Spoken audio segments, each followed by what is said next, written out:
Have you ever thought about the fact that life is really hard? Has it ever crossed your mind that life is hard? Have you ever wondered why life is so hard? And why is there no free lunch? I'd like to know that. Why can't we have a free lunch once in a while? Why is life so hard? If you think about it, life is hard because life is a rite of passage. The whole life, our whole life is a rite of passage.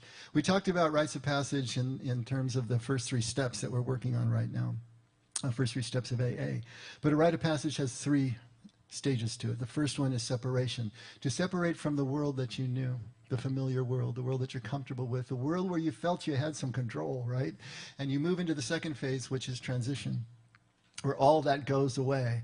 And you have to learn a whole new way of thinking and being and doing, and it's disturbing and it's disorienting. It's even traumatic. And it takes you into liminal space if you allow it to. This is that space in betweenness, betwixt and between, which really teaches us something. That's where we grow. That's where when we let go of the old ideas and the old limitations, then we can move into a new expansiveness. And then we can be reincorporated back into the community, but not the person that we were. It's going to be this new person who has a new way of looking at life and can really bring those gifts back to the community. If you think about it, our whole lives are the rite of passage, but our whole lives are lived in transition. At birth, we left the world that we knew before. Kind of begs the question about the pre-existence of the soul, doesn't it? Which is not ruled out in Scripture. Did we consciously exist before? Were we able to choose the life that we have now for some reason? We don't know. But whatever, we left a life that we knew somehow, moving into this life of transition. And then at death, we're going to be reincorporated back. Rite of passage. This life is exactly what it needs to be. As the disturbing and disorienting transitional phase. That's what we're doing here. We are constantly, and that's the big one, the big rite of passage from birth to death. But every time we experience a loss, that is like a little death, because it takes away a piece of that identity. It takes away our sense of meaning and purpose, what we have built up in our lives so far that makes sense to us. It gives us a sense of comfort. That is taken away with every loss that we face, and we have to go through the process again. We don't have to. We're going to go through the pain and the disorientation of the loss, the transition, but we don't have to go liminal unless we allow it. But that's how we grow. And so life is exactly as it needs to be for us to be able to fulfill our purpose here as human beings. And if we stop fighting that, if we realize that the difficulties of life are what are actually teaching us and growing us, then we can move with the flow of life instead of always experiencing these gale-force winds in our face because we're trying to resist it at some level. Jesus' life reflects, I think Carl Jung is the one who said that Jesus' life is an almost perfect map of the soul's journey, of this rite of passage. But his way, capital W, is also this same way of moving into a transition, moving away from the life that we knew, that we had cultivated, and allowing it to fall away so that we can move into something new that expands us. His way is all about that rite of passage, that hero's journey. And the 12 steps that we're in the middle of right now, today is step 3. The 12 steps are a ritualized form of that way, a ritualized form of that rite of passage, that journey. And it's important because it mirrors life. The 12 steps give us a way of being able to take steps that are concrete, steps that are actionable. Because sometimes in life we can just kind of get lost, right? We don't know what to do next. But the 12 steps are giving us a way to be able to see how we can make this journey. How can we go through this liminal space? How can we go through this transition so that we can be reincorporated, giving more gifts back to those that we love? Now, in the 12 steps, the first 3 steps are huge. The first 3 steps in Latin would be the sine qua non, without which none. If we can't take these first 3 steps, if we can't take the first step, then nothing else follows. We have to be able to negotiate these, because these first 3 steps are the ones that strip away the egoic mind. They're the ones that help us to dismantle everything that we've carefully built for survival, to meet our needs as we see them over our entire lifetime. Whether that is conscious or whether that is unconscious. And most of it's unconscious, so we can't even access it directly. We don't even know it's in operation. But the 12 steps, Jesus' way, this acceptance of liminal space, allows us to start dismantling that. That worldview that we have, that was built with fear. Remember, the worldview that we have carrying around in us was built with fear. And everything that we learned, everything that we believed that would keep us safe, that would meet our needs, is what needs to be dismantled so we can actually see the truth. We can accommodate the loss, we can accept the changed landscape, whatever it happens to be, and then we can move back into the place where we started and know the place for the first time, to quote T.S. Eliot, to have a greater understanding, a greater perspective. Now, Thomas Keating was brilliant on this. He talked about the biological needs that every single one of us has. So as soon as we're born, we've got needs, right? We've got the need for survival. We've got the need for security. We've got the need for affection and esteem. We've got the need for power and control. And isn't it amazing that each one of those 3 correspond to the 3 temptations that Jesus faced in the wilderness? Same 3. The same basic biological needs that we all have. And they're real needs. But to the extent that they were denied us, starting with our childhood, to that extent they will become our addictions as adults. I want you to think about that for a second. To the extent that those needs, right, security and survival, affection and esteem, power and control, to the extent that those were denied us through abandonment or neglect or even abuse, whatever it happened to be, we put in place programs for being able to survive that environment, survive that family of origin. And then as we move into adulthood, they survive as well with us, but now they become our compulsions. Now they become our obsessions. Now they become our addictions. Whatever we use to be able to overcome the needs that were not met are now surviving with us as our addictions. This is what we're trying to dismantle here. Jesus' way, true spiritual formation centered on Jesus' way, is always going to be trying to dismantle that fear-based worldview that we all built as children. Even if our childhood was relatively good, or you look back and say it was a good childhood, there were still needs that were not met. Nobody can meet all our needs. And whatever we put in place is surviving with us down there in the unconscious, and it is limiting us. It is changing the way that we see the world, because that's built on fear. That's built on scarcity, rather than the abundance that Jesus is always talking about. The 12 steps, again, mirror that and are taking us through. That's why they can be important tools for us to be able to work through Jesus' way. Because in the end, it's only perfect love that casts out the fear. If we don't experience that love, how in the world are we going to move from a fear-based worldview to a love-based worldview? Jesus' way is all about what we need to do in life in order to experience that love, experience that connection, make it real. That unseen love becomes real to us. And the 12 steps are mirroring that. And one of the dangers of trying to do a ritualized way like the 12 steps is that we can move into a fallacy. We can move into the belief that we can just perform these steps somehow intellectually. We can just talk about them with a sponsor or a mentor, or we can just work through a book and suddenly the steps are all done. You know, I did my steps today. I did steps 1 through 3 today. You know, really? All right. Or the fallacy that you just do it once and you're done. One and done, right? Went through the steps, don't need to do that anymore. The truth of the matter is these steps are lived out in layers of becoming more and more. able to just be present, accepting life as life presents at any given moment, and also living with a sense of hope and gratitude. We never finish the steps. We never finish Jesus' way as long as we're breathing here. We're constantly making these cycles over and over again. And the first 3 steps, as we talked about last week, present to us a process. The first 3 steps are a serial surrender. See, surrender is way too big to do it all at once. We got to do it in little pieces.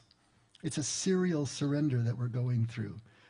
A surrender of that fear-based worldview so that we can open the door to real connection. And make no mistake, the opposite of addiction is not sobriety. The opposite of addiction is connection. So when we can establish connection, when we can experience connection, we are taking our first steps away from the addiction to those fear-based beliefs and programs that we all have. So let's take a look at these first three steps, since I've been talking so much about them. I think Alex is going to put them up on the screens. You can take a look at your inserts. Step 1, we admitted we were powerless over our addictions, that our lives had become unmanageable. That's a 2-part step. We have to admit we are both powerless over the obsessive compulsive programs that we have going on and everything that we put in place to get through those unmet needs.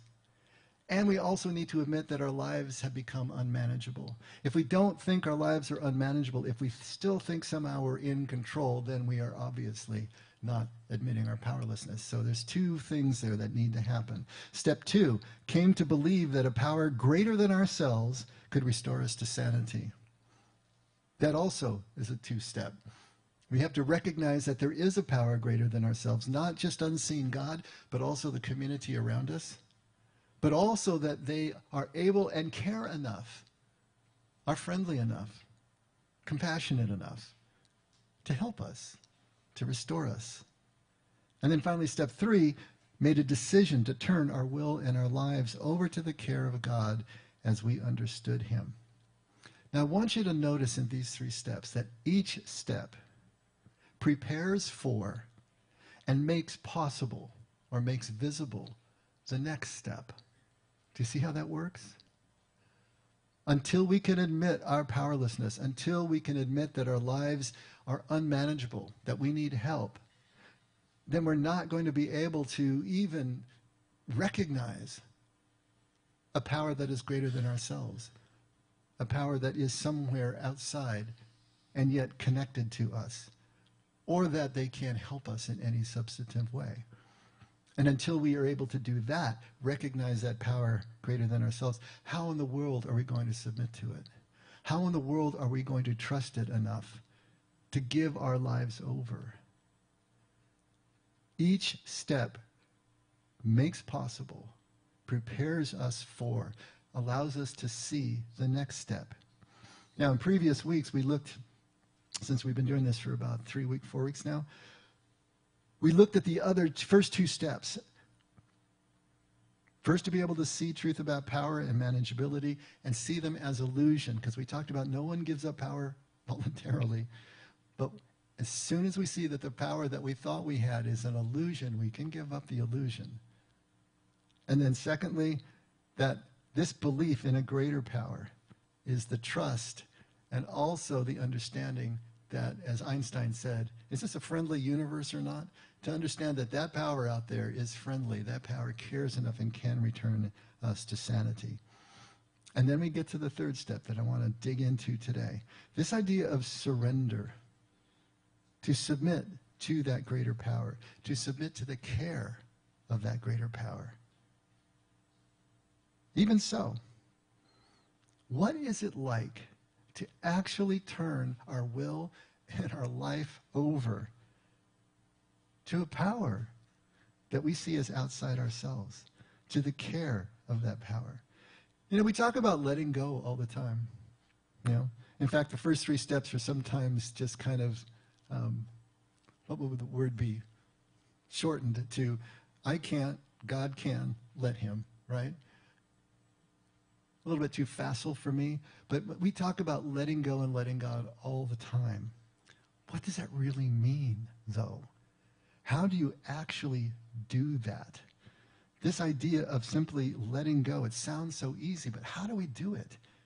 What does it really entail? Because, it's really sneaky, this idea of letting go. Because even if we think we have let go, even if we think that we've given up, even if we think we've ended our resistance to something, it's usually not over, is it? Is it really that easy to just say, I'm going to let go? Pastor I had years ago loved to tell the story of his young daughter at the time, his youngest daughter, and she was, I don't know, she was small, 5, 6 or something, at the dinner table. And she always wanted to stand up, stand up and kind of tool around and do this thing. And it's just, Debbie, sit down. Debbie, sit down. Debbie, sit down, right? So finally she sits down and she's glaring around the table and she says, I might be sitting down on the outside, but on the inside, I'm standing up. Oh, I love that story because that just describes all of us. Okay, I'm going to give this up. I'm going to let go and let God. On the outside, but on the inside, I'm standing up, When we give up something, it can be strategic. Sometimes, armies or combatants, they give up so they can live and fight another day. It's a strategic thing that we do. It's an outward conformance, right? But surrender and the real beginning of submission is an inward transformance. It makes all the difference. We can outwardly conform to the steps, to religion, to ritual, to practice, whatever we want to do. As Thomas Merton says, we can make contemplative faces at ourselves in the mirror. I love that image. But on the inside, we're still standing up. On the inside, nothing has really changed. We're still trying to hold on to control. We're still holding on to the fear-based worldview that is our problem. Without true submission, there is no change. There's a whole different kind of experience and whole different kind of apparatus that takes place when we really go through that inward transition, and we actually start to submit, listen, take advice from, do things differently. Actually find the humility to let go of the image that we have of ourselves and move into that vulnerability of powerlessness. There is no change without that. We're just putting on different uniforms without that. And without that, there's just always going to be another bottom and another bottom after that, until finally there's nothing left to defend. And at that point, maybe change does become possible. But do we really have to lose everything? Or can we somehow participate in the process and allow the bottom to come up to us? This is what the way is all about. This is what the 12 steps are all about. And it takes time to experience the difference. It doesn't happen overnight, as much as we would like it to. We have to keep trying to move into this new space, because otherwise we're trying to retain control. We're trying to retain that ego identity. We're trying to retain the fear worldview, if no other reason, because it's familiar, because it has worked for us in the past. At least it's kept us breathing this long, right? Even if we are miserable, it's our misery. It's the misery we know, which is better than the misery that we don't know or that we fear. In other words, we're trying to have our cake and eat it too, and it just doesn't work that way. One of the members of our book study lives in Phoenix. Brady was talking last Wednesday. We got on a subject similar to this. And he said, the difference is whether you're trying to change yourself, right? Pull yourself up by the bootstraps, trying to change yourself, or whether you just become open to change. There's a complete difference in those two scenarios. Because the second one, when you become open to change, you're not trying to control the process. You're not trying to control the situation. You are joining the process. You are simply showing up to see what happens. See how different that is than what we normally try to do? Just show up and see what happens. This was my biggest problem when I started doing spiritual formation along these contemplative lines. And I think I've told you before, it was like a full 10 years that I spent still trying to acquire the change that I wanted for myself. Still trying to change myself. Still mostly intellectually based. Working at it. And then finally just completely tapped out. Just kind of like one of those fish that ends up on the shore flapping and gasping. That's kind of how I felt. Just tapped out. I started to realize there's a huge difference between leaning forward, spiritually speaking, and trying to acquire something, take it by the throat, make it mine, and just pushing off and letting go. It felt so completely different. And I didn't like it because I wasn't in control. I wanted to do it the way I've always done it. I got a pretty strong will. I can just make things happen if I pound it long enough, right? And not spirituality, not the things we're talking about here. Pushing off and letting go, actually falling into an embrace was the way that I would describe the difference that I felt around that 10-year mark. And I think falling is the best analogy for us, or the best metaphor for us. It's kind of the way it feels when we finally move into this different space and we're really starting to approach true surrender and true submission. We call it falling in love for a reason. You don't control that process. You might want to resist it for as long as possible, because once you get there, you're done. What are you going to do? You're in love. Your heart's open. It's exposed. You're vulnerable. You're hurtable. We know that. We've been there before, and we've been hurt before, and we know that too. But when you fall and you just show up and you see what happens, it's a whole different experience. We're out of control. That's why it's so hard to let go, because we know we're going to pass that point of no return, and then we're going to go all the way. But here's the difference.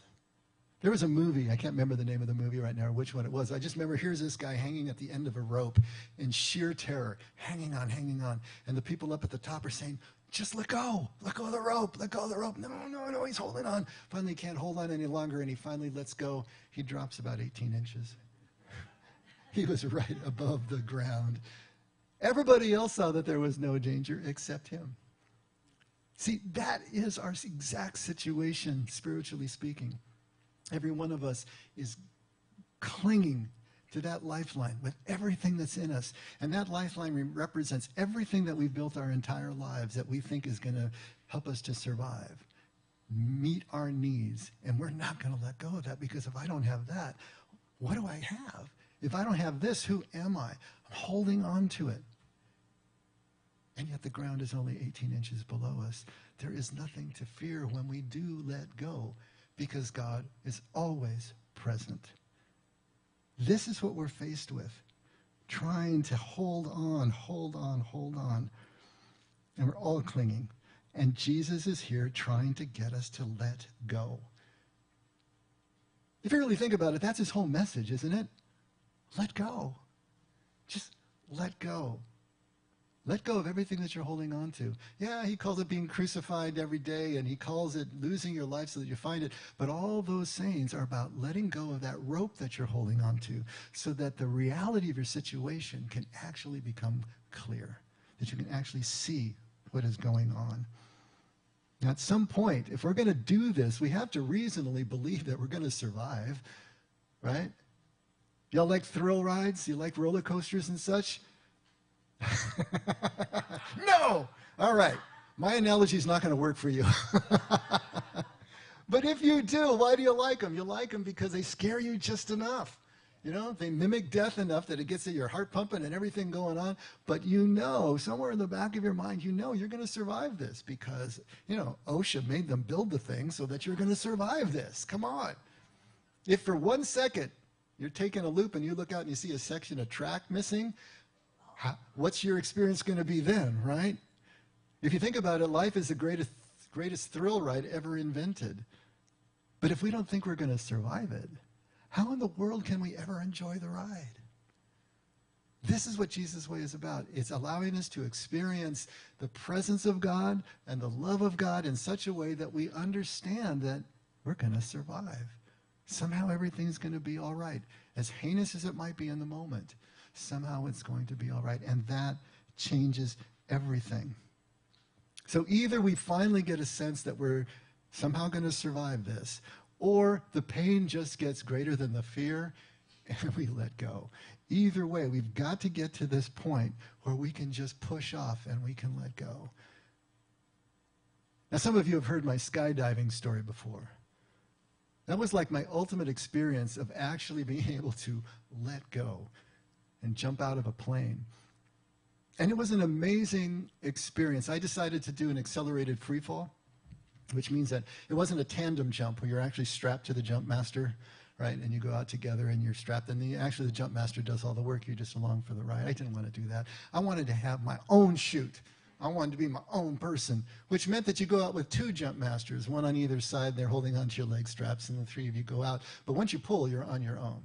So I thought, no, that sounds a lot better. So you show up in the morning to the Paris Valley Skydiving Center, and you crunch across the gravel of the parking lot to these single-wide mobile homes that they have set up there. It's really high-class stuff here. You walk inside, and they herd you in, and they put you against a wall, and in front of you is a TV monitor and a video camera. And they turn on the TV monitor, and there's their lawyer telling you all the things that can go wrong with your jump. Here's how you can get dismembered. Here's how you can get hurt. Here's how you can die. Here's all the things that are going to happen. And you will be holding the Paris Valley Skydiving Center completely harmless and not liable for you and your heirs.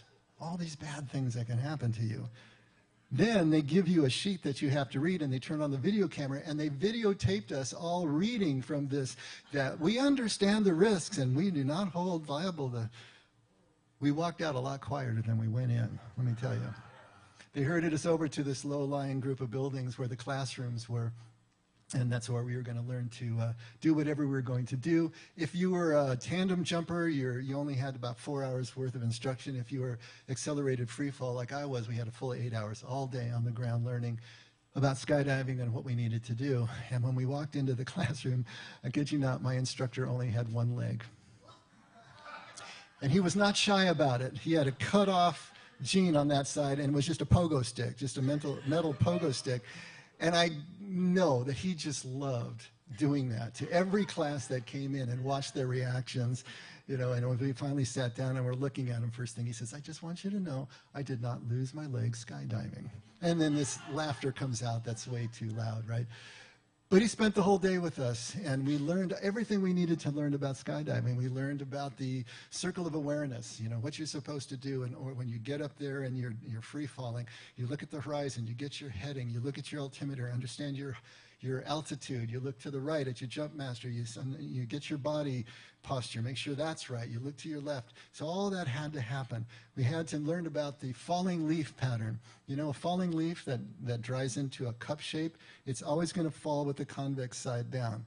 It can't fall this way because the air will always right it. So if you find yourself in a spin or disoriented or you're falling, you just spread eagle, arch your back, assume the falling leaf shape, and you'll automatically right yourself. We learned about that. We learned about our chutes and the way they worked, how they were packed by a certified packer and sealed with a leather, you know, seal that they had their initials on and everything. So if that chute failed, you know, they were in big trouble.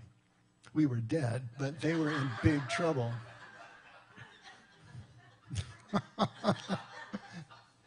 We learned about all the things that could go wrong. You could land in water, you could land in a tree, you could land in power lines. You get your chute fouled. If that happened, there basically is nothing you can do. So just don't get your chute fouled, okay? You know, we learned how the chutes actually work. They're pretty fail-safe if you think about it. When you pull the cord is actually a lanyard that runs through eyelets that hold the pack face together. And when you pull that thing, there's no moving parts. You're just pulling like this nylon cord out of all those, so it opens up like a flower. And then there's a pilot chute that's spring-loaded. So this little chute pops out on a spring, and that's what catches the air and then pulls the main chute out. So it's pretty fail-safe, you know. At least that's what they're telling us. Gets to the end of the day, and they herd us into this big barn, and it has all the jumpsuits and the helmets and the goggles and, of course, the chutes, the packs. And you're getting fitted, and you get that going. And The whole time during this whole process, you know, there's this thing in the pit of my stomach that's getting higher and higher and higher as the day goes on. But I'm watching the plane come in, the Sky King come in and take another load up, and then they come back and then come back. And so I'm watching people do this. They're telling us that I've been skydiving for how many years. So as well as the fear that is growing in me during the day, there's also a trust level that's growing in me that everybody here has done this before, that we can survive this. I get fitted for everything. They walk us out to the plane, and the plane doesn't have a door. It just has a hole in the fuselage. It's just an opening, and inside there's nothing except just the fuselage itself. There's no furniture, there's no chairs, nothing, just the rivets and the seams of the inside of the fuselage. And they sit you on the floor with the next person against your chest, so their pack is in your chest. We had to pack in a lot of people because each jumper, these were all AFFers, had 2 jump masters, and if they paid for it, a videographer. So every jump could have 4 people. So we were really jammed in there. There were 3 rows of people along the floor of this, just jammed in, your legs spread and the person right here at your chest. And they take off, and we get up to altitude, and I'm just watching all this happening. And then finally my name is called, and I get up, and I'm standing at that door holding on. My jump masters come into position. I didn't have a videographer. And I'm looking down at 2 miles of air. We were at 12,500 feet. You know, at that height, the ground just looks like a painting. It doesn't look real. But I was wondering, am I really going to do this? There's that moment where you wonder, right? And we were supposed to count 1 and swing. 1, 2, 3, so we could all go out together. And I screwed up the count somehow because I ended up all by myself out there. And that first couple of seconds, you're just hyperventilating because it's like you actually did this. What the heck? I put something in motion that's going to end at the ground one way or another, right? And then here come my jump masters. They just lower into view. It's no big deal. They went into dive mode, and so they sped up with me. Because once you're in falling leaf, your terminal velocity is about 120 miles. That's as fast as you go. Everything, air pressure and gravity equalize. But they lower into view. They take me through the circle of awareness, and we did everything we were supposed to do, and they just said, okay, enjoy the ride. Of course, they're screaming at me. Now, I thought you're always going to feel that heart in throat kind of feeling as you do on a roller coaster. But once you get up to terminal velocity, everything equalizes. It could have been like we're just having the conversation right here in this room, except there's 120-mile-an-hour wind in your face. But other than that, there's no sense of falling at all. You're just floating in the air. The only way you knew you were falling is that if you picked something on the ground and looked at it, it was slowly getting bigger. That was the only cue that you were falling. Before I knew it, they're screaming at me to pull, because I looked down, it was 5,000 feet. But I just wasn't aware of the time because it was just so amazing. And I pulled and I shoot, and then of course they just go, whoom. They're gone. I'm pulled up in the air, it felt like. I look up and I see my chute's orange and it's big and it's perfect, and I find my toggles and I fly my way in, and everything was fine. But what is it that allowed me to actually jump out of that plane? What was the deciding factor that allowed me to take that leap, to let go of the rope, so to speak? How in the world did I finally decide to turn my life, literally my life, and my will over to the care and the gear of those who are all around me, the greater power in terms of the skydiving center? Why did I believe them? Did I believe them? Well, I believe that most people survive jumps. I mean, obviously they do, but I also knew that some people don't. But throughout the day, I was beginning to trust the process, beginning to trust the system, beginning to trust the people. I couldn't know for sure if I was going to survive until I jumped. And I needed to trust the people and the gear enough in order to jump. But I couldn't prove them trustworthy until I did jump. Now that's what's called a catch-22. You familiar with the catch-22? That phrase comes from a novel, 1961 novel by Joseph Heller, Catch-22. He actually coined the phrase. Listen to just a little clip. It's about World War II fighter pilots, or bombers, I should say, on an island off the coast of Italy. And their commanding officer wants to make himself look good, so he keeps sending them out on more and more missions, always exceeding the amount of missions that they were supposed to do. And they're realizing it's Russian roulette. Every time they go out, they could not be coming back. And so the main character, John Yossarian, he finally decides he doesn't want to do this anymore. And he's got one of his friends is completely crazy. He shouldn't be flying. So he's going to say, I'm just going to say I'm crazy and I'm unfit to fly.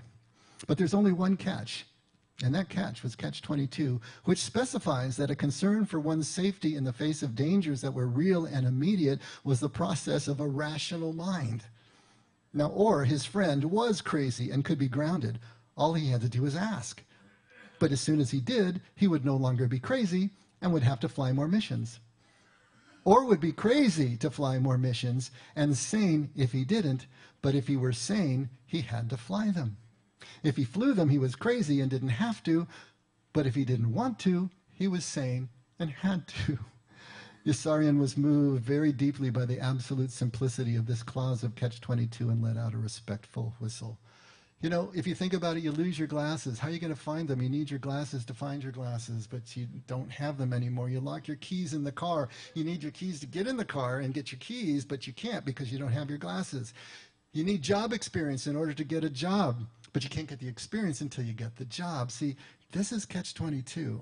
And this is kind of what we're talking about when we talk about trust. We need trust to be able to let go of the rope or to jump out of the plane, but you can't get the trust because trust is experiential until you actually do these things. How in the world are we going to move past the catch 22? Most people get stuck here. They do not move any further forward because they're too afraid to let go of the rope. They're too afraid to jump. When Jesus says that the way to life is narrow and the gate is constricted, this is exactly what he's talking about. Most people never get to the point that they're willing to do this. But there's a catch to the catch, right? Catch 22 only exists if you're caught between two terms. In this case, belief and trust, right? But there is a third term, and that third term is faith. Now, faith isn't going to help us until we understand it properly. Faith is not belief. We in the West here think of faith as just another word for belief. If I mentally agree to something, I have faith. That's not biblical faith. Biblical faith is action. Taking action as if what you say you believe is true, even if there's no evidence for it, even if it seems very risky. To the ancients, that is faith. Acting as if, and that makes it a bridge between belief and trust. It's the way of overcoming fear. We're not going to act if the perceived risk is too high.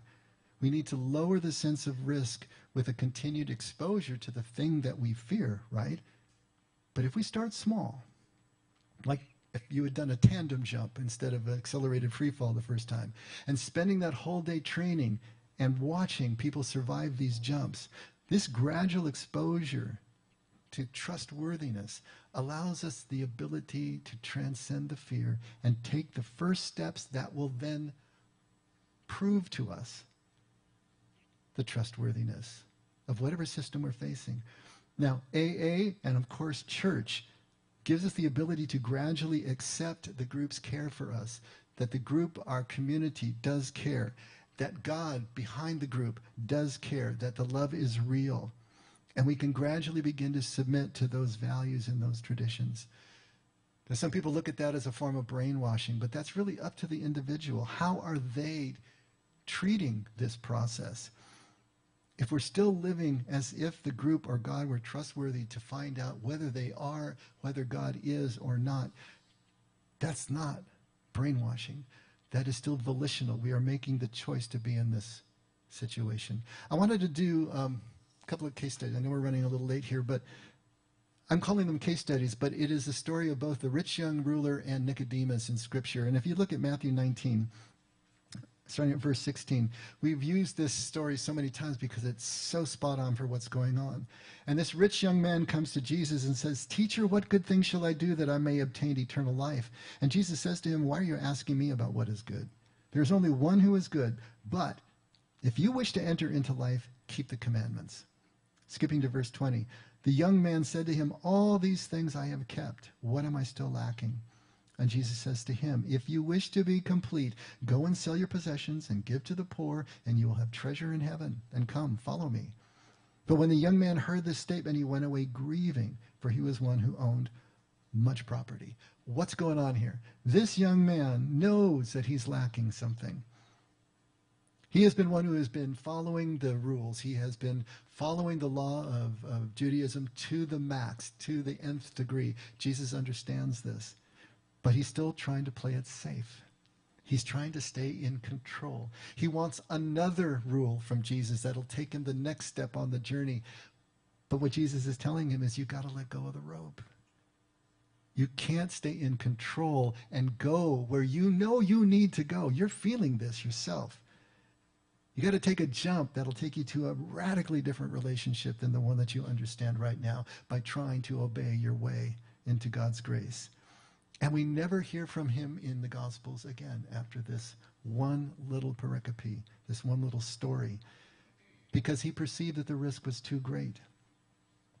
Imagine living the rest of his life knowing that he had a moment he could have jumped and didn't take it. And we can say, maybe he did. Yeah, we just don't know. But contrast that now with Nicodemus. John 3, starting at verse 1. Now there was a man of the Pharisees named Nicodemus, a ruler of the Jews.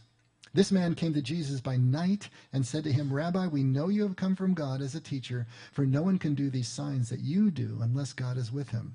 And Jesus answered and said to him, Truly, truly, I say to you, unless one is born again, he cannot see the kingdom of God. So here he is. And, of course, they go into that long, wonderful conversation between the two of them where he says, how can a man enter his mother's womb again? He completely misunderstands. He's thinking at such a surface level. And Jesus just keeps coming back to him. You've been born of water, but you need to be born of spirit. In other words, you need to let go of the rope, Nicodemus. If you want to go where you have that intuition, that sense of what's lacking in you and where you want to go, if you're seeing something in me, come on. But you're not going to do it by the same consciousness that built the worldview that you're living under now.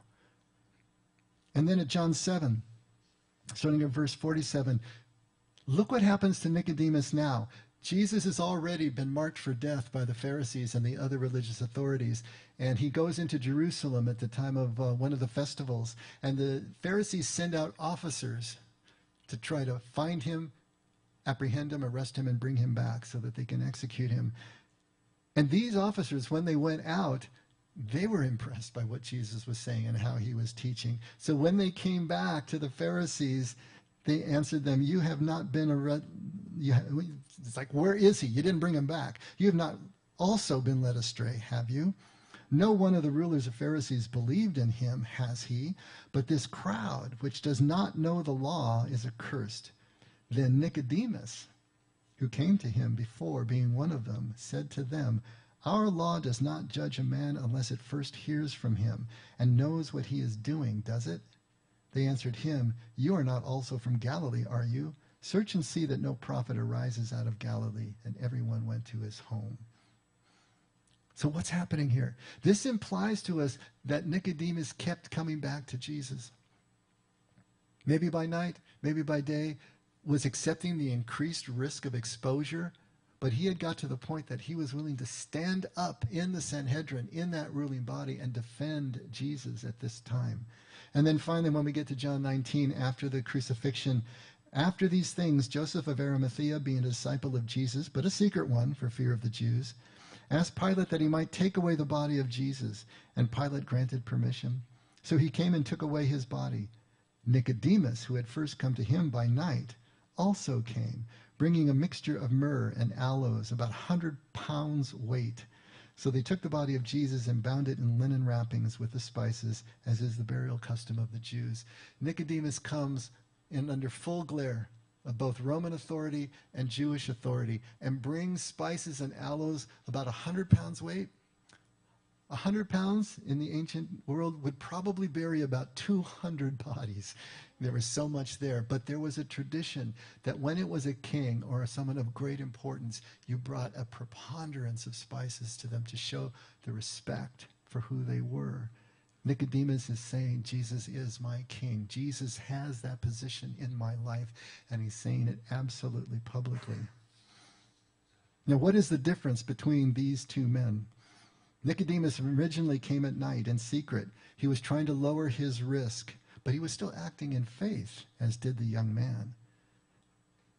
And all these subsequent scriptures are implying that he kept coming back with an increased risk of exposure, gaining more and more trust in Jesus and in the truth until he can stand up for Jesus, until he can absolutely commit himself.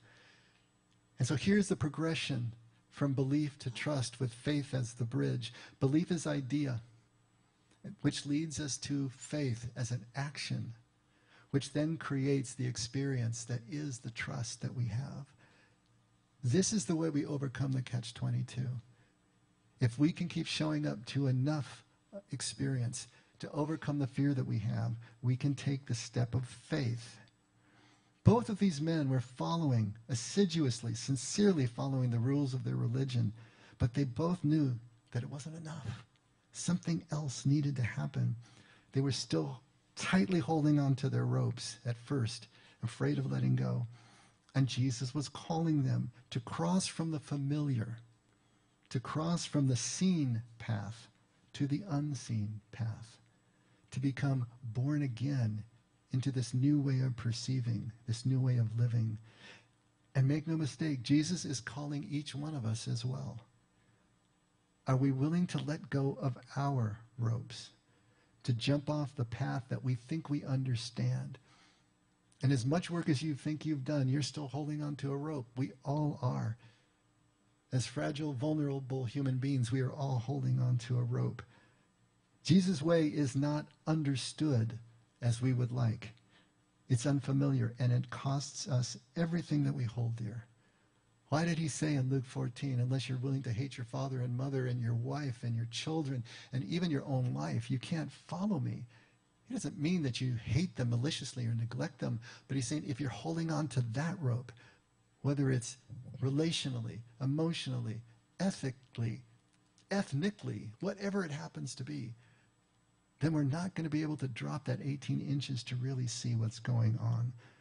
Because Jesus' path doesn't stretch out before you where you can see it and predict it and plan for it. It materializes under your feet with each step you take. It's a whole different experience. You must move out as if the step were there, and then it meets you in the actual doing. It seems risky, it seems dangerous, until you realize it's only an 18-inch fall. You can survive that.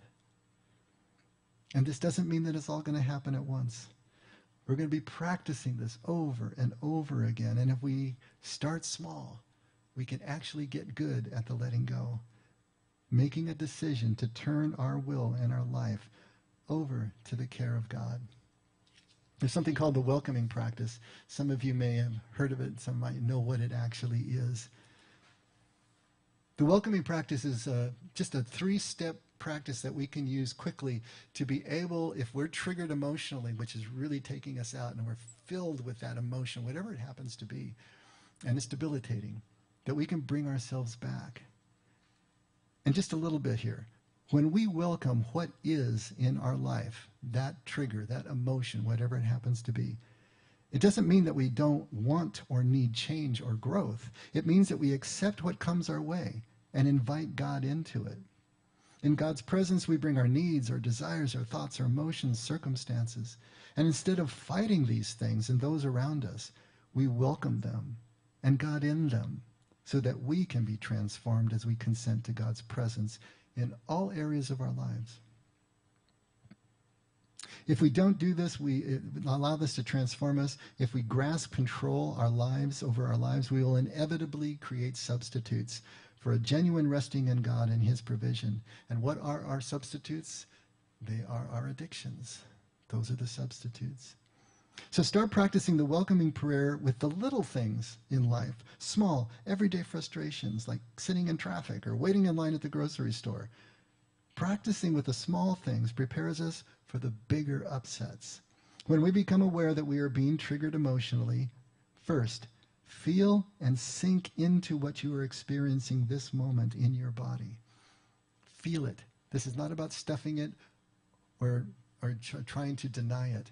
Feel it. Sink into it. Second, you welcome what you are experiencing this moment in your body as an opportunity to consent to the divine indwelling. Those feelings are a window into what's deeper in our unconscious and is going on that we need to address. It's an opportunity. We welcome that opportunity. And third, you start letting go. There's that word again. You start letting go by saying, I let go of my desire for security and survival. I let go of my desire for esteem and affection. I let go of my desire for power and control. And I let go of my desire to change this moment, condition, person, or myself. Doesn't mean we aren't working for change, but in this moment, we're allowing ourselves to just be. And I love this little prayer that comes from Thomas Keating's organization. Oh God, grant me the grace to live in the space between impulse and action. Amen. So this is a way of working through the daily reminders of these unresolved addictions to our old beliefs. Over time, it's going to become a way of life. This isn't something that you just do once. It isn't something that you just do intellectually. It becomes a new way of life. It is the born againness that Jesus is talking about. An opening up to spirit, to the unseen love and the care of God. And in that trust that we can find, which Jesus calls kingdom, all else is added. Seek that first, and all else is added. And all we have to do is become willing to take a short fall. Let's pray.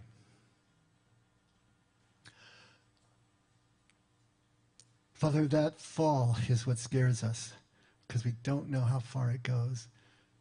But in you and with you, with everything that we know, it's survivable. It's a short fall because you are always there to catch.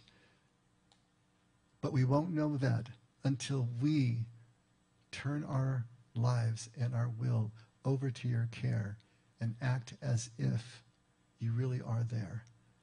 The only way we're going to know, and that scares us. Father, we believe, but help our unbelief. Help us to be able to take these next steps. Help us to start becoming aware enough to practice in the small things so that more and more it becomes just muscle memory to us. That we're willing to take these steps toward you, toward relationship, even difficult relationships, so that we can more and more find this place in you, find this connection in you, and turn our lives over to your care. Because you'll do a much better job caring for us than we could ever care for ourselves. Thank you for your love and constancy, Lord. Never let us forget. We can only love because you loved us first. In Jesus' name? Amen. Let's all stand.